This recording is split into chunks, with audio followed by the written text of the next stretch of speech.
I said Joel, I'll take sure. I'd like to call this meeting to order. Will you please stand, join me, pledge allegiance.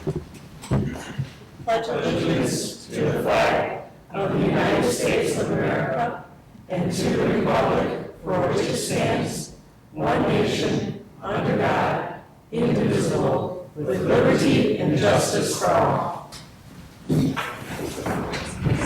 Roll call, please. Coe? Here. Colosimo? Present. Sass? Here. Wilczewski? Here. Riggers?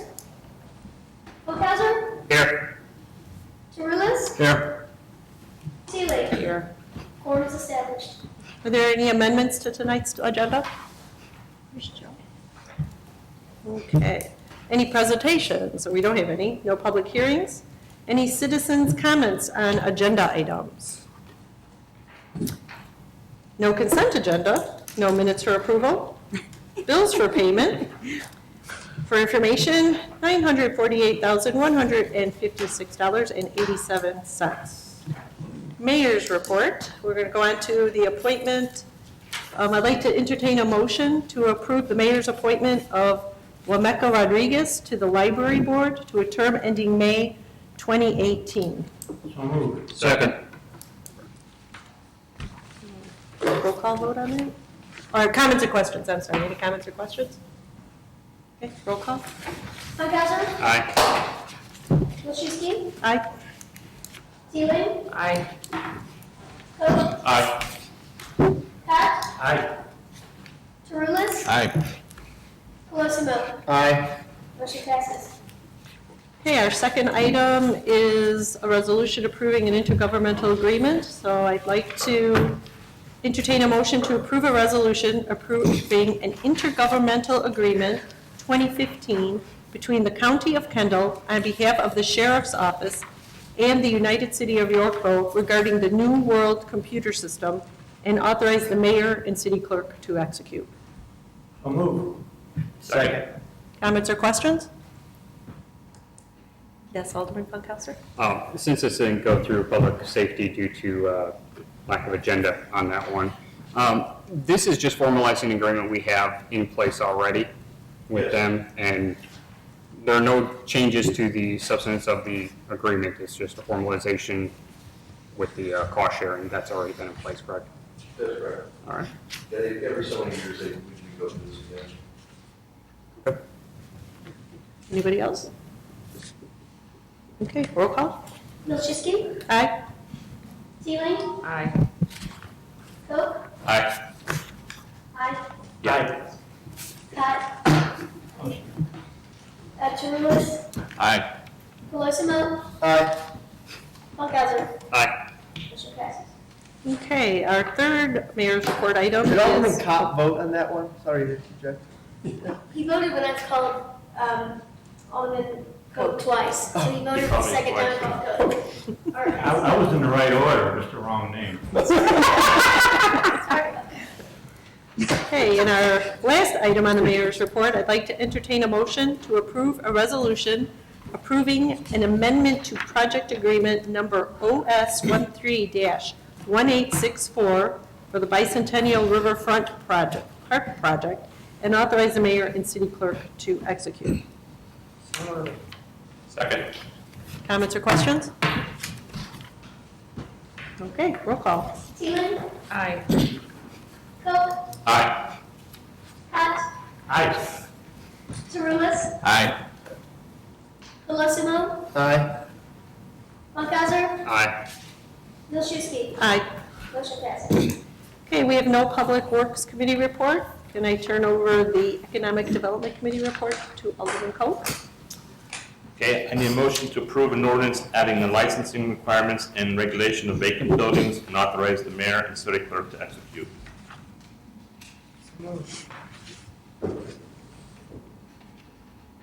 Second.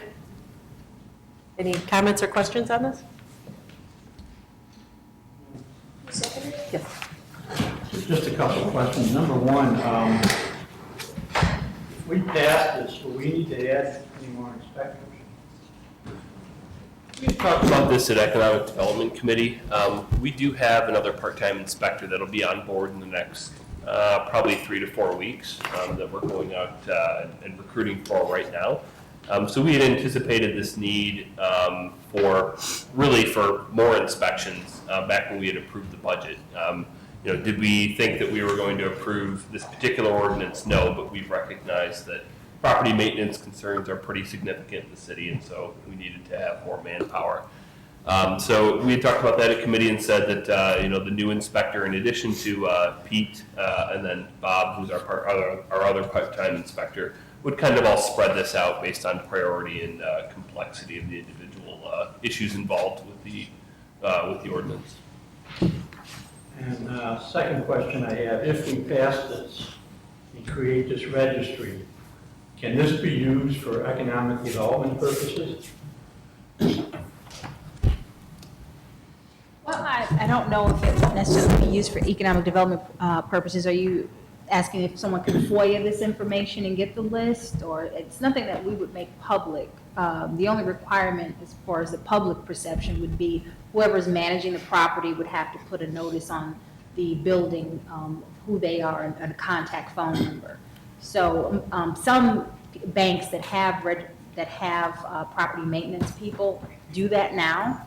So it wouldn't be anything out of the norm to have that notice on it. It wouldn't be our intent, I don't think, but just while Christy was talking, is if somebody was looking to come to town and had inquired about specific properties, we might point them in the direction of these because they're probably on the market and hopefully had for a reasonable price, but it wouldn't be our primary purpose in the ordinance.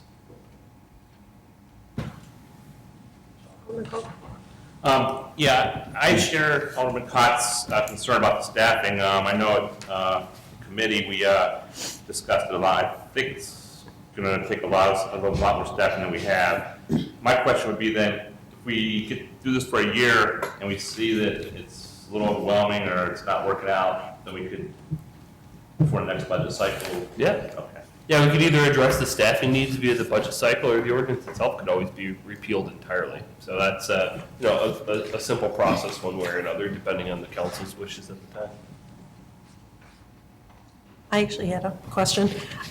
Just to clarify, so we're going to charge them, but if they're not in receivership and the owners have left the house, are we going to get the money? If they didn't have the money to pay to live in their house? Well, at some point, it would either revert back to the bank through the process. We can get it at that point, but we would be able to track it, that it is vacant. Okay. It wouldn't be worth putting the lien on. So you would just wait till it goes back to the bank and then we would apply this? Correct. Okay, thank you. Hello. Let's see, I was doing Calissimo. Sorry. I always knew you liked me better. This came out of committee, but it did not come out of committee with a positive nor negative recommendation. We just wanted to, there were the three of us, and we just kind of wanted to get everybody else's input on it. So just because it's on the agenda doesn't mean it came out with economic development with a positive review.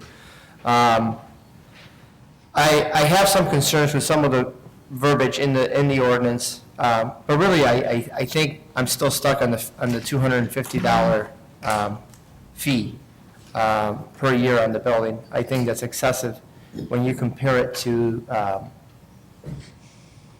was the fee list included in this one? Yes. Okay, because I remember seeing it in the EDC packet. That puts us on par with Cook County and Chicago. It doesn't put us on par with smaller towns who have an inspection program. I understand there's additional staffing and things like that are needed. But, I said this in EDC, and I'll say it again, I see it as an additional tax on the house at $250 per year, which is roughly what we get from a house that's taxed on the tax bill. Unfortunately, we don't get the $8,000. We get $250 or $300 or whatever our portion is of that tax bill. I guess my biggest hurdle on this one is the fee. I just think it's too high for our community in our area. I like some of the provisions of the ordinance as far as posting, things of that nature. I think the neighbors need to know who to contact if there's a problem. I do like giving the city some flexibility and giving Pete some flexibility to be able to to take care of some of these properties. I'm just stuck on the fee. I think it's too high. So I'd like to hear everybody else's input. Maybe I'm wrong, maybe I'm right, I don't know. Alderman Funkhauser. In committee, we did talk about staffing, that right now we are currently understaffed for the amount of work that we have for inspections, and that was one of the comments, that we have more than we can do, and that's why we're looking to bring on another person. So at that discussion where we were talking about how much workload we have, and knowing that the city has asked to step up our inspections, that we needed to fulfill that obligation. Adding this is going to have a very large burden, and we know that the amount of fees coming in for this would not pay for that salary of the person doing the work. I'm not saying that, fees should pay for the salaries of everybody that, we know in government that doesn't always work. So that is an issue for me. But another one is, if a property is in foreclosure, we have anywhere from 18 to 24-month period that these properties are not going to be able to be on a vacant building list. They're just going to be sitting there, as they do now. And that was part of my concern, because I know I had asked about this, something to deal with vacant buildings in advance of this coming EDC. But this goes far beyond what I was thinking of, trying to get in contact with the whoever is in charge of the property to deal with it. This gives a lot of authority. I have some concern with that, but especially with the properties that are in foreclosure, we won't be able to do anything with them. And knowing how many we have, if it's vacant and it's in foreclosure, if it's not turned over to the bank, we won't be able to do anything. So for many of the problems that we have, this won't address those properties. And that's where a lot of this came up to myself is residents have been saying, is there anything you can do about that building? It's been in foreclosure. No one's taking care of it. This still will not address that. We will not be able to deal with that issue today unless the city mows the property or takes care of it. So and that's really what the big part of it is we're not going to address as many of the issues I think that we would like to, just because of the process of foreclosures. In the long term, yes, if we got these buildings on the list, we can deal with them, but I don't think it's going to solve as many problems as we were thinking it might. There's some clarification I think I can make in regards to staffing. Staff was added because our part-time inspector that was basically relegated to weeds and property maintenance issues did pass his inspection test for residential inspection. So we bumped him up to doing more inspections to help Pete out. And so all the weeds and property maintenance issues, which some tend, especially weeds, be seasonal, we thought we would hire a part-time person just to focus on property maintenance, while Bob began to focus more on inspections to lighten the load for Pete.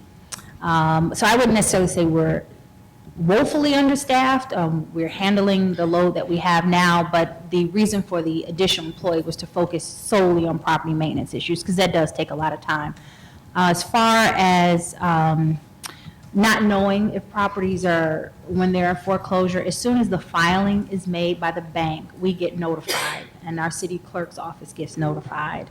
That can be, at that point, a trigger for us to contact the bank to let them know that we have a vacant property ordinance, and that if the property is not occupied, that they would have to register. And most banks are accustomed to this process. I've even had banks contact me prior to issuing a foreclosure citation saying, we're going to file, do you have a vacant property registration? So we would be able to get ahead of some of these things. On that one, if I could, Sure. Steph.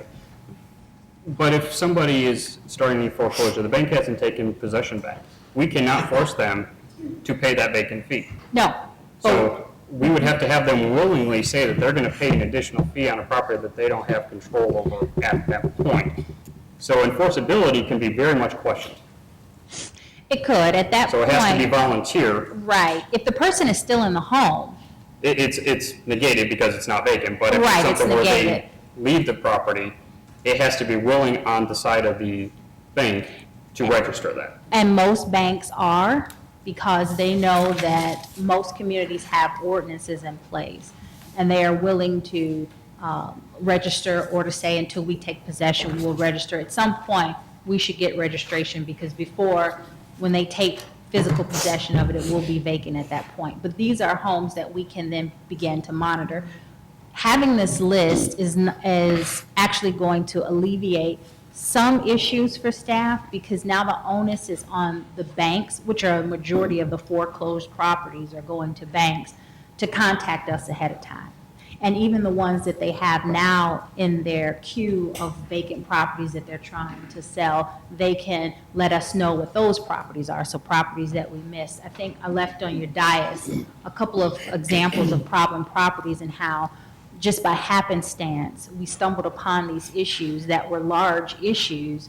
Had there been a requirement for notification from the bank that this is vacant, we might have been able to get ahead of some of these issues. We would share this information with the police department, with the fire department, because they are also concerned with vacant properties within our.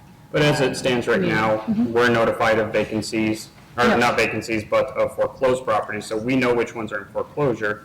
It's not an exact list of what's vacant. Correct. But we know those that Correct. potentially, and that list is available to our police department.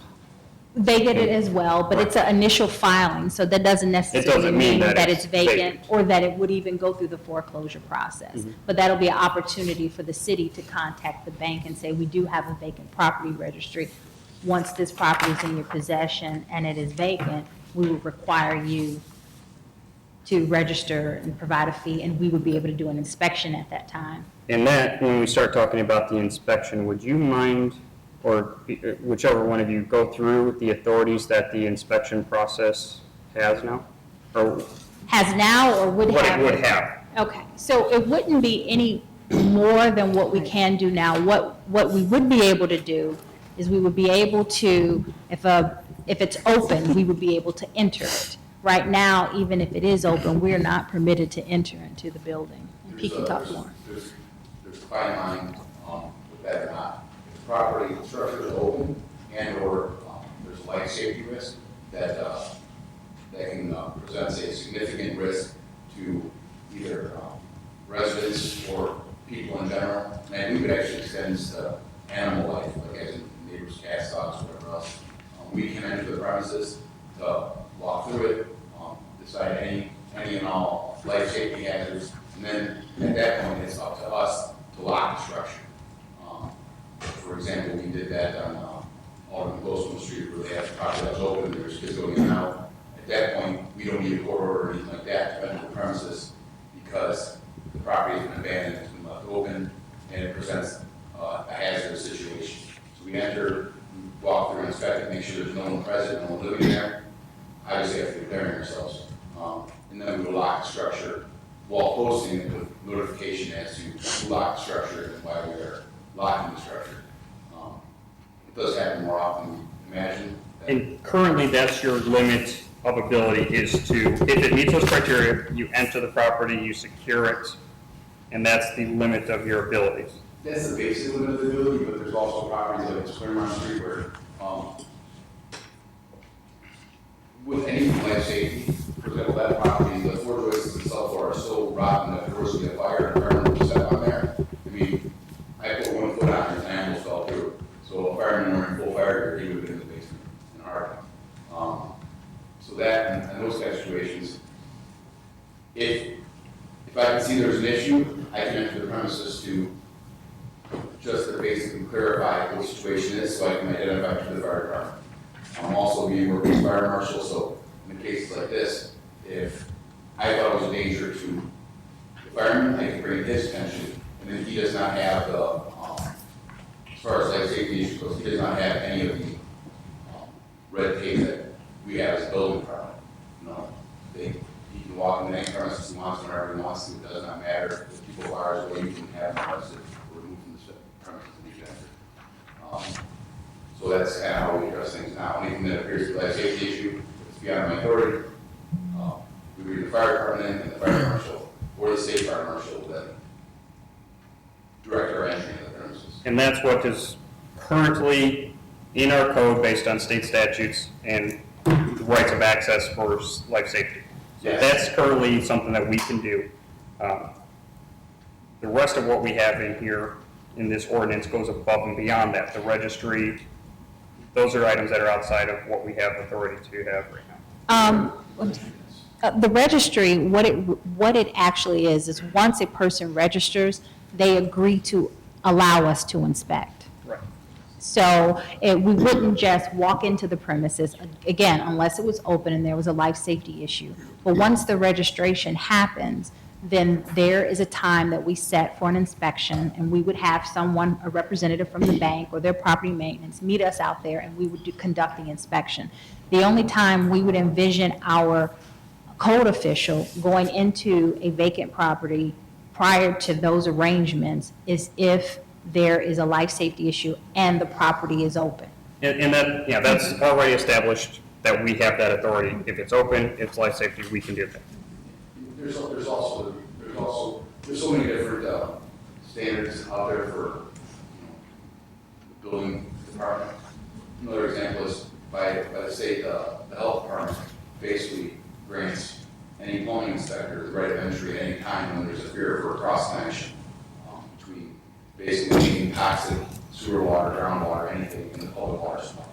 So if, for example, we have a house with burst pipe and there's water blowing out of the door, at that point, I announce myself, I will call the police officer to move into the structure to stop it, because, for example, if they have, if it's a pipe under the sink and throws all back up and the bathtub's full of human waste, that sucks back into our system. We, not only with the people on that block being injured, but the people in the entire community. So that's one of the paramount reasons why there's, I don't want to say plumbing, but because of cross connections and backflow issues that happened in the past. So that's another thing. So there's so many different entities that license and certify and approve what we do. And that's an item that is already prescribed by law, that they have the right of access for those type of life safety and health issues. Right. So we don't need the ordinance for that issue. Well, true. The next step that the ordinance provides, though, when they register, if they fail to allow us to inspect, then we can move forward to an administrative search warrant. You'd have to get, excuse me. I would interpret the ordinance addressing your question specifically, that it says that unless otherwise waived, the owner of the property, being intended to be the bank, will let you in for an inspection. Fact of the matter is, we have the right to go in and inspect, period. If I hear that, you're a hoarder and and I'm told by a neighbor, I come to inspect your property, you can always say no, in which case you have to get a warrant, an absolute warrant. So I don't think this ordinance would prohibit a bank and owner at any time to say no, and then the process. But if they said no, they would have to go through the legal. If they said, I'm going to register, don't you dare come into that house, I think a property owner would absolutely have that right, whether it was a vacant building or not a vacant building. And the staff must get a warrant before they can go in. So I don't see that as a problem, because our ordinances say you can go in to inspect, but the staff is trained, if, no means no. So, Right, you have to be willingly allowed into the property. Right. This allows for a willing participant of the program. Right, but this doesn't to allow prohibit an somebody to say no. But then it further allows for any work that has been done to the facility or building without permit is something that the inspector can note and have rectified prior to that building being occupied again, correct? Right, and that's something that we have in our authority now. Yes. So, But you have to have access to the building right, prior so- to doing that. You right, have to so- have willing access to it, or you have to have a warrant to access the premises. I guess I don't consider this ordinance as prohibiting a property owner to say no, which then follows up with your point. The interesting thing about this is that, and curiously enough, is that after foreclosure, I agree with you with that dead period. That's the really time that the neighborhood is seriously hurt. But once the dead time has passed, the banks generally want the inspection, so that they know what their asset is, how they can sell it, what they'll have to do before they can market it, et cetera. So the practicalities of this ordinance are good, provided that the staff understands no means a warrant, just as any other structure in this community. Anybody else? Okay. I- Go ahead. I guess I want to know everybody's thoughts on the fee. I didn't get any feedback. Well, I feel that I've heard a lot about staffing, and if this is, you know, if we're going to be doing inspections and we need staffing, then we need to get paid for it. I'm not saying we shouldn't have So, a I fee. mean, you can't have it both ways. You can't do an ordinance and then not have a fee to counteract that. Because the static concerns I got, I wonder if we should wait until we see what happens with the state before we even add more to the plate for staffing and stuff like that. Another thought I had. No one's addressing you. What's that? Nobody's answering you. My only concern is just, and I guess I never thought of it as Alderman Funkhauser pointed out, is you do have that dead period. So this really isn't alleviating that, because if anything's going to happen to those houses, it's going to happen in that first winter, or, I don't know.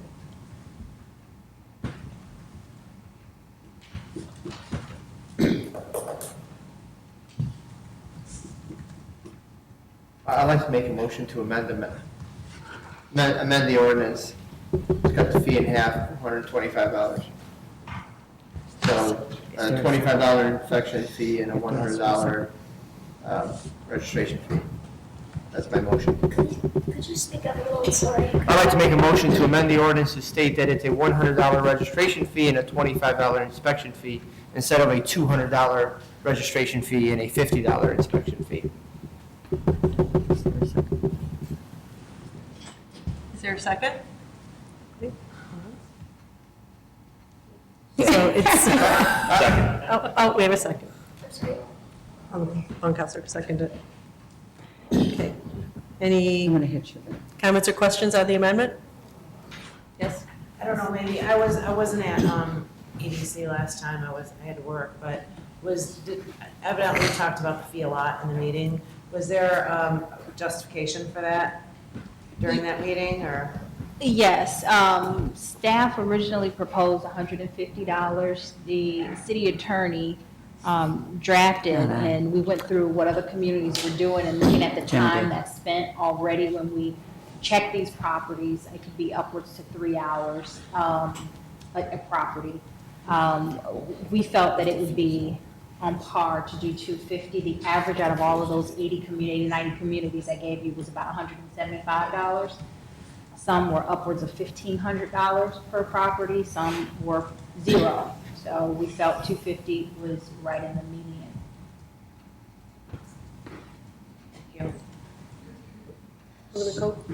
So what happens, in staff's opinion, if we go down to 125? How does that affect it? Well, I mean, we would track it the first year, staff hours spent versus revenue received, and provide some sort of report to the city council on, cost of providing the services.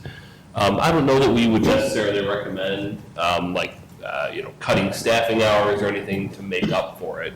I think we would try it on a one-year basis and see where the return on investment falls in line.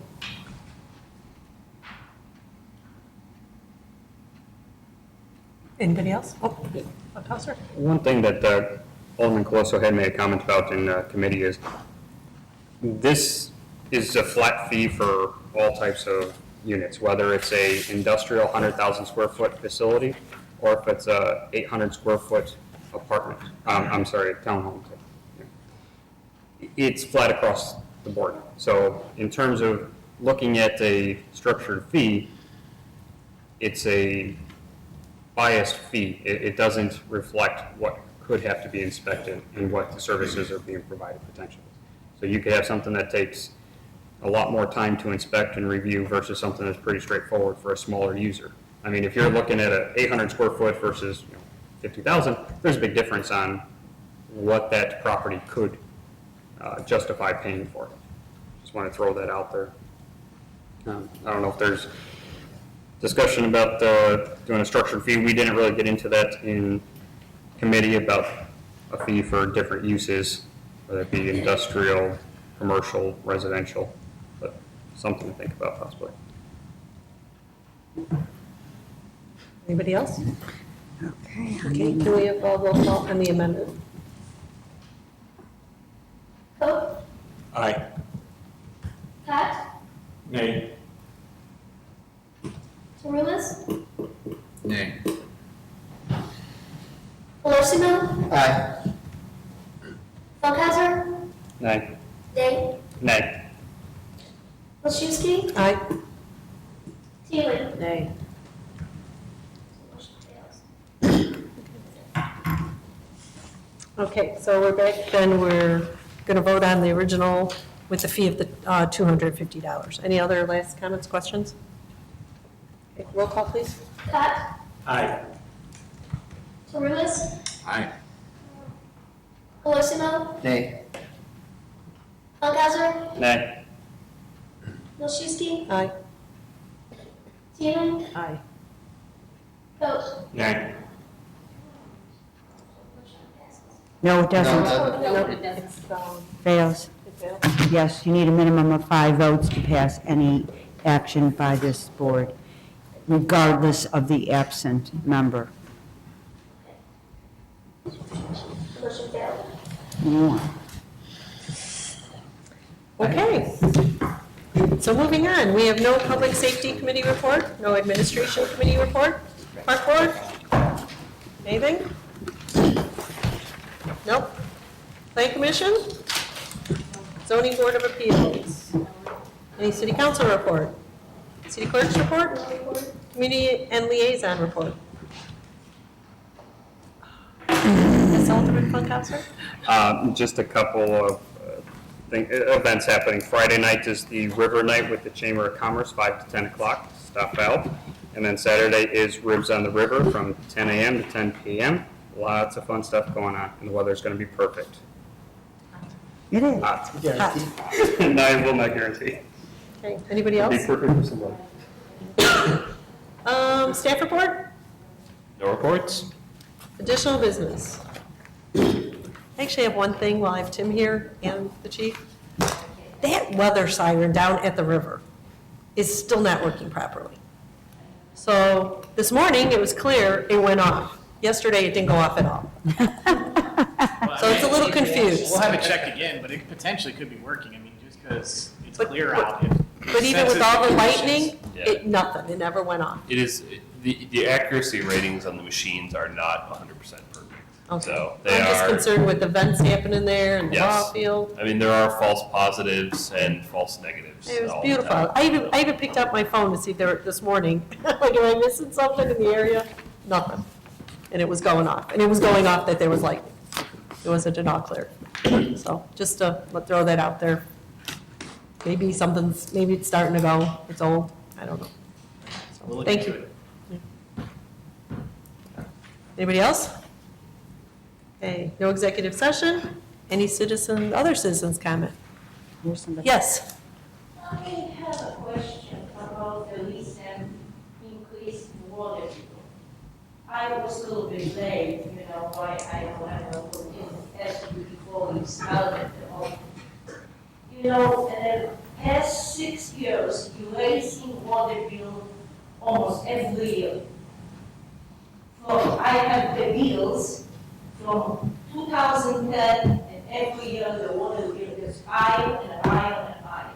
You put in different things on the water bill when you want to give the people break.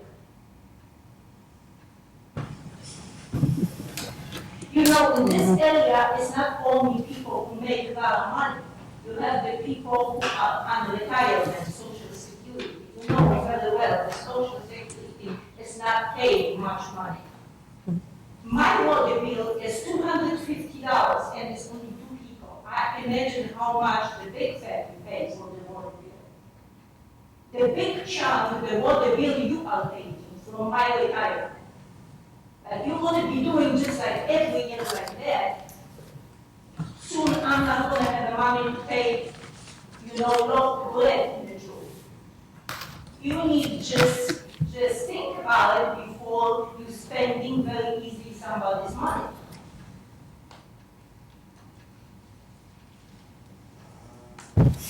Well, No, I know, mine goes up too.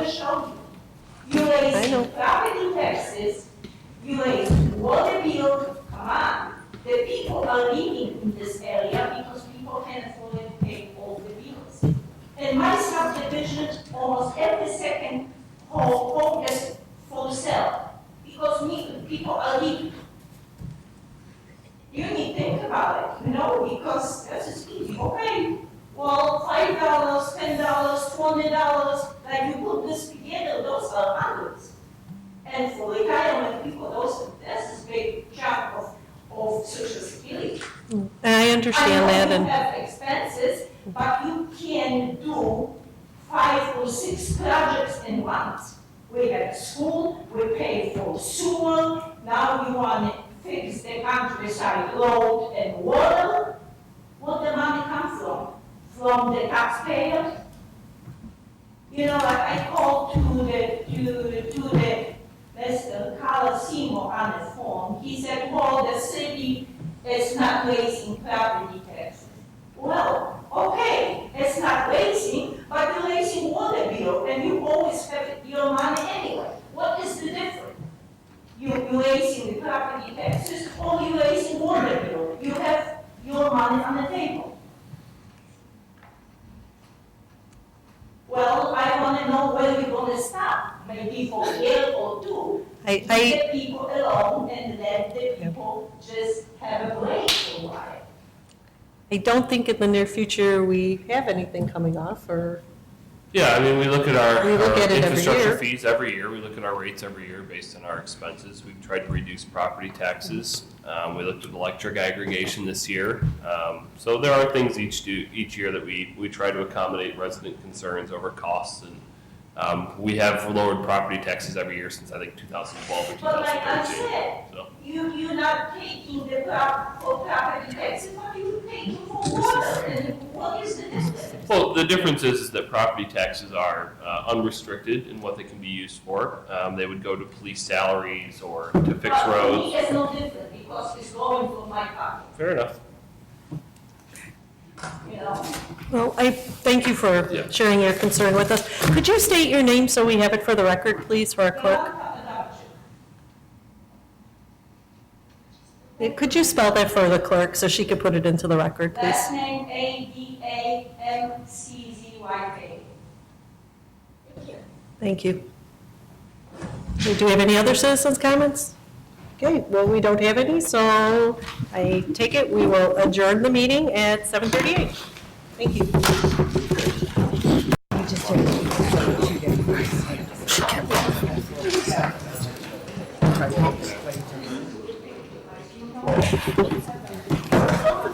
Is she